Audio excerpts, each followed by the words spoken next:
Well, hey, this is Eddie McCain, and I am at Fort Morris, which is in Dunbury, Georgia. And you are looking at the Medway River, though the water is actually salt water. And after having a conversation with the park ranger here, it's actually not a river, it's an inlet. I originally thought that this was a river that emptied into the Atlantic Ocean, but he told me it's not really a river, that it's salt water, and that it's an inlet. But I am on top of the wall of Fort Morris, which I will show you in a few minutes. And where we are looking now is where the British ships would have been sailing up to when they came to take over Fort Morris. Fort Morris is actually an earth fort. As you can see, there are no bricks or stones or mortar. It's all dirt. And one of the advantages, or two of the advantages of an earth fort, is that it was inexpensive to build and inexpensive to maintain. And the concept behind this, and I will walk over here and show you, is that when they dug out the dirt to build the fort here, they were building a moat or a trench that goes all the way around the fort.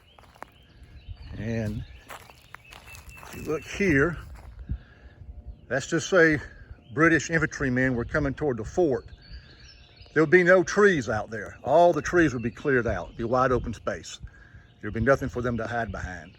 And they would come across an open area. Then they would have to come down this embankment and then up this hill here to get to the top of the fort, where the colonial soldiers would have been with cannon and with rifle.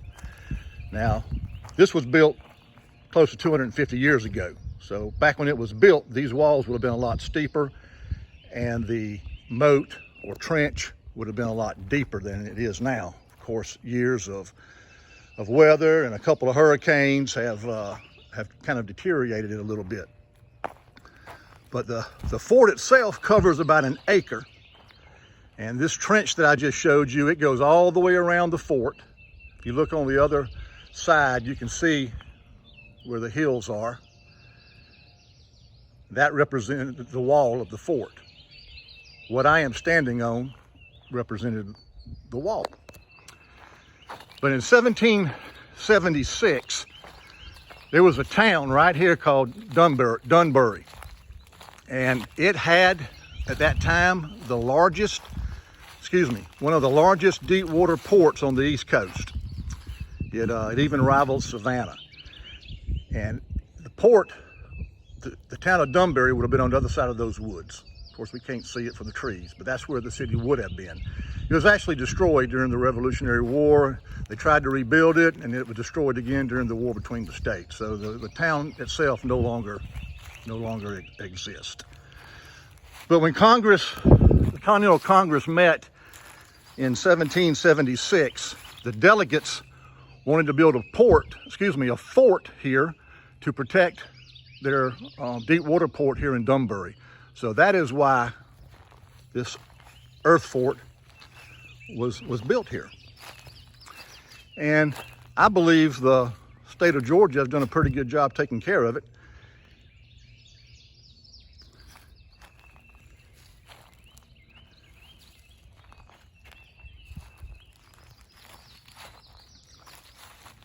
I'll give you an idea of what it's like here. But Fort Morris here was manned by about 200 patriots with about 28 cannon when British Commander Colonel Fuser demanded the fort surrender on November 25th, 1778. American Colonel Col McIntosh responded with, and this is a quote I'm going to read that comes straight from the correspondence letters between the two commanders when we were asked to surrender. And, whoop, almost fell. But this is the quote. He said, "We, sir, are fighting the battle of America, and therefore disdain to remain neuter till its fate is determined. as to surrendering the fort, receive this iconic reply: come and get it. Can't get any more American than that. He refused to surrender and told the British commander, you want this fort, you come take it. And the British commander did not have what it took to take it. So they left, went back to St. Augustine, Florida, and came back about 4 or 5 months later with enough people, enough infantry, and was able to take the fort.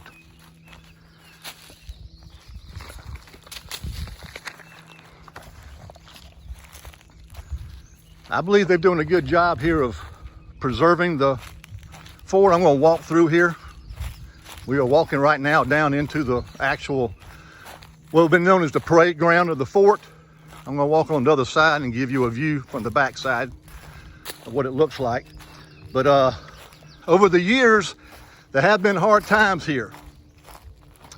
I read a couple of old newspaper articles. One from the Florida Times-Union. It's a newspaper out of Jacksonville, Florida, which is not far from here at all. And there was an article there, August 24th, 1997. It's an Associate Press article saying that the fort was a waste of time and a waste of money. Only about 4,000 people came here a year, and that we needed to just do away with it. What you're looking at there is actually where the park ranger stays. That's a little museum and a little bookstore there.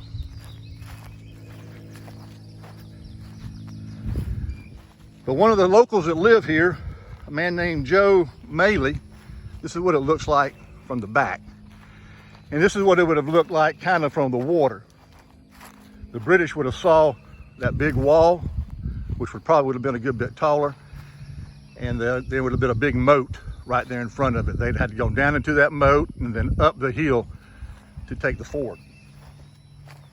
But a local man, John Maley, wrote letters and made phone calls to state officials urging them not to do away with the fort and to keep maintaining it. And they did. But then another newspaper article came out a few years later in 2002, came out in the Atlanta Journal-Constitution, making the same claim. It was a waste of time and a waste of money. Nobody came. Now in the Atlanta Journal-Constitution, it said about 20,000 people were coming here a year. Well, that's a big improvement from 4,000 to 20,000 over just a few year period. So I asked the park ranger here about that, and he told me that the 20,000 was a little misleading. He said the 4,000 came from people who actually paid to come into the park. It cost you $5 to come in here. He said they changed the counting process to where they put a little meter on the road, and every time a vehicle crossed over that meter, it counted as a person coming here. So people that were coming down here to take advantage of the nature trails were being counted. People that were coming down here just to look at the water were being counted. Maintenance people were being counted. Park rangers were being counted, even though they came down here every day. And so the attendance got exaggerated from 4,000 to 20,000. And the park ranger told me that they went back to just counting people who actually pay for a ticket to come in here. And now it's back down to 4,000. So annually about 4,000 people come here. I was here yesterday for a couple hours and I was the only person here. I've been here today for a couple hours and there was one couple that was here. So I basically had to place them myself the 2 times I've been here. As to bringing students here on a field trip, this would not be a good destination field trip because to young people, they would probably think, well, you've seen one dirt fort, you've seen them all, not a whole lot here. But there's a lot to do as far as seeing Revolutionary War history in Savannah, which is maybe a half an hour from here. And this would definitely be a stop I would make on my way to a field trip in Savannah.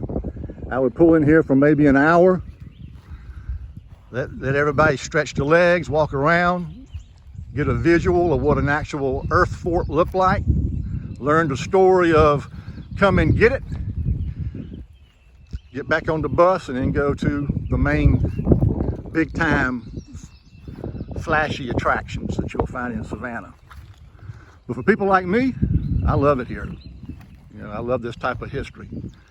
And I'm glad that it's still here and that the state of Georgia is still financing it, because, you know, just a mere fact that our commander told the British commander, you know, come and take it. Just that alone, you know, he did that for us. He did that for liberty. He did that for freedom. And we should never forget that. Anyway, I hope you've learned a little bit about Fort Morris, and I hope you have a good day.